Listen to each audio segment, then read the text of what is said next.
Okay guys, सो अब resolution of vectors के लिए थोड़ा सा छोटा सा डेरिवेशन पढ़ लेते हैं हम लोग। ठीक है, सबसे पहले क्या करेंगे आप लोग, सबसे पहले इसमें एक्स माफ कीजिए वाई एक्सिस ड्रा करेंगे आप। ओके, बहुत ध्यान से समझिएगा, बहुत अच्छा डेरिवेशन है। ओके, क्लास 11th का डेरिवेशन है, फिजिक्स में आपको करा रहा हूँ, बहुत अच्छे से करा दूंगा फिजिक्स आपको। ओके, सबसे पहले आप यहाँ पे एक एक्सिस ड्रा कीजिए जो कि होगी वाई एक्सिस। ये आपका ओरिजिन हो जाएगा और यहाँ से हॉरिजॉन्टल लाइन आप ड्रा करेंगे, हॉरिजॉन्टल लाइन। ठीक है, horizontal axis which is x axis. Okay, ठीक है। अब एक्स वाई प्लेन में आपका एक वेक्टर रखा हुआ है, सुनना मेरी बात, एक्स वाई प्लेन में आपका एक वेक्टर रखा गया है जिसका नाम है कुछ ए। ठीक है, ठीक है, तो वही मैं एक्स एक्सिस के कोऑर्डिनेट को मैं, ठीक है, एक्स एक्सिस पर भी मैं एक छोटा सा एक वेक्टर ले लेता हूं, ए1 वेक्टर या ए2 वेक्टर, और वही इससे थोड़ी सी दूरी पर मैं एक वेक्टर ले लेता हूं ए1 वेक्टर, थोड़ा ऊपर ले लेता हूं। ओके ओके, अब ठीक है। सबसे पहले देखिए आपका रिजल्टेंट वेक्टर ए हो गया। ठीक है, अब जहां पर पॉइंट आपका ये ए है, ठीक है, जहां पे ये पोजीशन वेक्टर ए है उसके परपेंडिकुलर, उसके हॉरिजॉन्टली और वर्टिकली, वहां से इस पोजीशन वेक्टर ए के वर्टिकली और हॉरिजॉन्टली हमें एक लाइन ड्रॉ करनी पड़ेगी। ठीक है, कंस्ट्रक्शन वर्क है। ठीक है, इसको आप लिख लेना। ठीक है, लेकिन मैं शॉर्ट, क्योंकि जगह थोड़ी सी कम है और मेरे को टाइम भी बचाना है, इस वजह से मैं इसको शॉर्ट में कर रहा हूँ। ओके, तो ये कुछ इस तरह से बैठेगा यहाँ और ये इस तरह से बैठेगा। ओके, तो यहाँ पे मुझे अपना नया वेक्टर मिल गया ए2 वेक्टर। तो भाई ए2 वेक्टर ये ना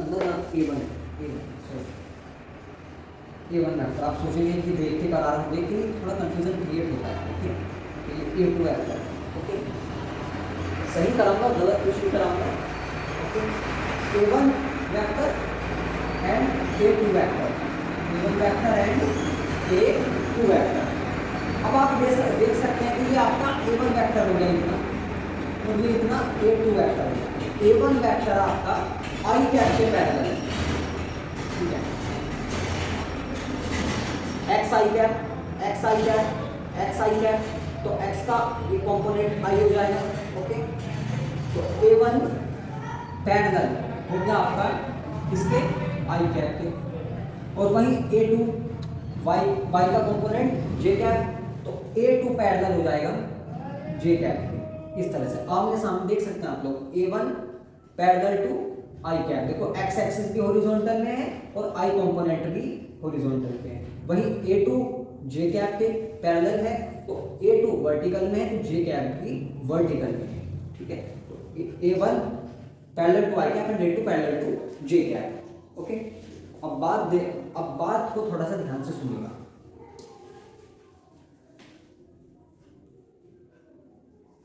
A1 से मैं क्या निष्कर्ष निकाल सकता हूं, A1 किसके बराबर हो जाएगा, A1 किस पे है, एक्स एक्सिस पे।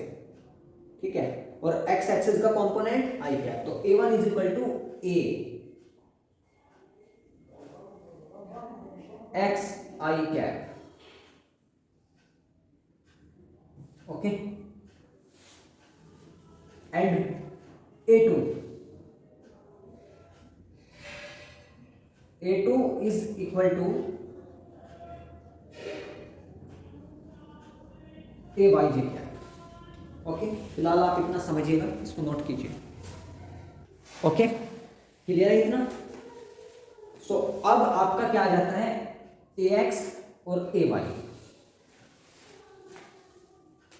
देखिए रियल नंबर्स को आप क्या कहते हैं, मैथ्स पे थोड़ा चला जाता हूं। रियल नंबर्स कौन से नंबर्स होते हैं, रियल नंबर्स सारे नंबर्स होते हैं, चाहे वो माइनस के हो, प्लस के हो, रूट के हो, जितने भी नंबर्स आज तक हमने देखे हैं, सुने हैं, परखे हैं, जाने हैं, वे सभी आपके रियल नंबर्स होते हैं। कौन से नंबर्स होते हैं, रियल नंबर्स होते हैं, ठीक है। सो यहाँ पे भी ये भी कुछ ना कुछ नंबर होगा, ठीक है। आई कैप का जो कॉफिशिएंट है और जे कैप का जो कॉफिशिएंट है ये कुछ ना कुछ अवश्य होगा, अर्थात कुछ ना कुछ नंबर जरूर होगा ये, अर्थात रियल नंबर होगा, ठीक है। कुछ ना कुछ रियल नंबर ये होगा यहाँ, ठीक है। अब देखिए रिजल्टेंट है ए, तो ए का रिजल्टेंट क्या होगा मेरे को ये बताओ। मैंने आपको प्रीवियस क्लासेस में लास्ट के जो आपने लेक्चर देखे होंगे इसमें मैंने आपको रिजल्टेंट वेक्टर के बारे में बताया था कि रिजल्टेंट वेक्टर जो होता है वो आपकी जो एडजेसेंट वेक्टर है, ठीक है, जो एडजेसेंट वेक्टर्स हैं, ठीक है, उन सब का सम होता है। इनके ये वेक्टर रिजल्टेंट है, सो इसका जो हॉरिजॉन्टल वेक्टर और वर्टिकल वेक्टर है ये क्या हो जाएगा, सम हो जाएगा। So resultant vector a, resultant vector a, ये आपका रिजल्टेंट वेक्टर है जो कि इक्वल हो जाएगा a1 के और a2 के। यहां से आगे चल देता हूं मैं, ठीक है, a1 प्लस a2। a1 का मान बताओ बच्चा, ax i cap plus ay j cap. क्या क्लियर है इतनी बात, ठीक है। अब थोड़ा सा दिमाग लड़ाओ और थोड़ा सा ट्रिग्नोमेट्री पे चलो। क्या मैं इसको ट्रिग्नोमेट्रिक एक्सप्रेशन में कन्वर्ट कर सकता हूं, ये सोचना पड़ेगा, ठीक है। क्योंकि इसको अब ax, क्योंकि x कंपोनेंट के लिए आपका क्या चलता है और y कंपोनेंट के लिए क्या चलता है। x कंपोनेंट x एक्सिस के लिए आपका sin थीटा cos थीटा चलेगा या y एक्सिस के लिए sin थीटा cos थीटा चलेगा, ये मेरे को आप बताना है, कमेंट में बताओ, बताइए बच्चा लोग जल्दी। देखिए आपने ट्रिग्नोमेट्री मुझे ऐसा लगता है पढ़ी नहीं है, कमेंट में जरूर बताओ तो, ठीक है। a बराबर ax i क्या प्लस ay j क्या। आपको यहाँ पे सिंपल ट्रिग्नोमेट्री लगानी है, सिंपल बिल्कुल, ठीक है। आपको इन एक्सप्रेशंस को, इन टर्म्स को किसके रूप में लिखना है, वेक्टर a, और आप थोड़ा बहुत इसे cos थीटा या sin थीटा के रूप में यानी कि ट्रिग्नोमेट्री के रूप में मॉडिफाई कर सकते हैं, ओके, जो कि मैं कर रहा हूं, ठीक है। देखिए ax बराबर, ठीक है, ax a के कदमों में है x, नीचे लिखना पड़ेगा, ओके। तो a वेक्टर, ठीक है, ax के लिए यानी कि a के लिए मतलब ax के लिए, ठीक है, x एक्सिस के लिए आपका cos थीटा चलता है, ठीक है, x एक्सिस के लिए cos थीटा चलता है, ठीक है। ay के लिए आपका sin थीटा चलता है, ay के लिए आपका sin थीटा चलता है, तो a sin थीटा, ax के लिए cos थीटा, ठीक है, ठीक है, इतनी बात।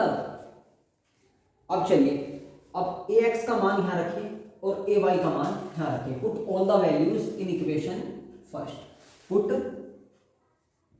All the values in equation first, ठीक है। इनको रखते हैं आप लोग। a is equal to ax कितना है, a cos थीटा, तो a cos theta i cap plus ay कितना है, a sin theta, a sin theta, a sin theta j cap,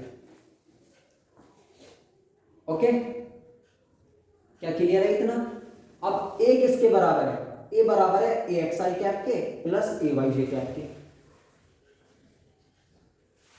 जो कि है रियल, ठीक है। इसको आप इतना नोट कीजिए पहले, ओके गाइस। मैंने वो लाइन मिटा दी क्योंकि उस लाइन से भी हो सकता है लेकिन थोड़ा लेंथी हो जाएगा, ओके। सो मैं इन्हीं का स्क्वायर कर दूंगा, ठीक है, ऑन स्क्वायरिंग बोथ साइड्स, ठीक है, लिख देना on squaring on both sides, ठीक है। तो ये ax का स्क्वायर हो जाएगा प्लस ay का स्क्वायर हो जाएगा इज इक्वल टू a का स्क्वायर a स्क्वायर और a square into cos square theta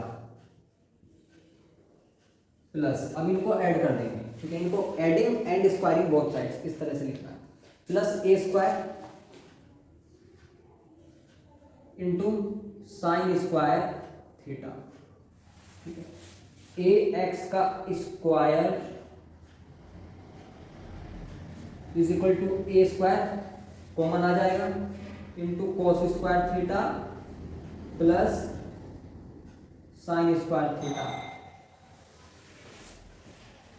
ठीक,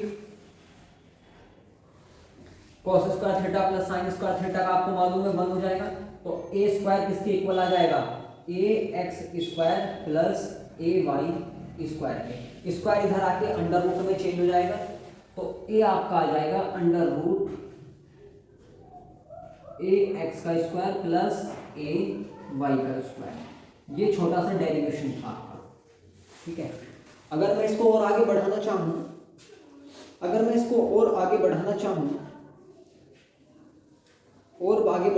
तो मैं बढ़ा सकता हूँ यहाँ पे टेन थीटा का इस्तेमाल करके। एनसीईआरटी की लैंग्वेज टफ है, इस वजह से मुझे थोड़ा बार बार इसमें देखना पड़ रहा है।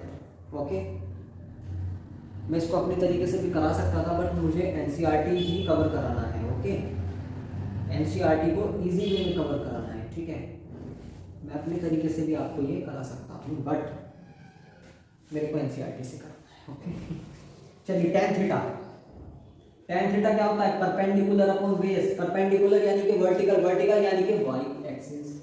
ठीक है, वाई एक्सिस कौन, ए वाई अपॉन बेस, बेस यानी एक्स एक्सिस, तो ए एक्स। क्या मैं थीटा नहीं निकाल सकता यहां से, मुझे आप ये बताओ। यहां से पूरा होने के बाद आप यहां चलिएगा। ठीक है, यहां से, ठीक है, ये तो क्या मैं यहां से थीटा निकाल दूंगा, अरे अवश्य बिल्कुल। तो थीटा 1/10 थीटा इधर आके tan इंटू थीटा। ठीक है, थीटा वो tan इधर आके थीटा का वैल्यू निकालना है तो tan मल्टीप्लाई में, और tan को उधर भेज दूंगा तो हो जाएगा 1/10, और 1/10 को मैं लिख दूंगा tan इनवर्स। ये आप क्लास 12th में पढ़ेंगे मैथ में, फर्स्ट बुक में चैप्टर 2 इनवर्स ट्रिग्नोमेट्रिक फंक्शन में, वहां पढ़ेंगे। ठीक है, तो tan थीटा बराबर tan इनवर्स, क्योंकि ये नीचे आ जाएगा और ये हो जाएगा ए वाई अपॉन ए एक्स। ये छोटा सा डेरिवेशन था आपका। तो ये आपका छोटा सा डेरिवेशन था, इसको अच्छे से पढ़िए, रिवाइज कीजिए, इसको सॉल्व करके देखिए, और नेक्स्ट वीडियो में मैं आपको पढ़ाऊंगा लामीज थ्योरम। ओके, सो इसको आप रिवाइज कीजिए, पढ़िए, प्रैक्टिस कीजिए।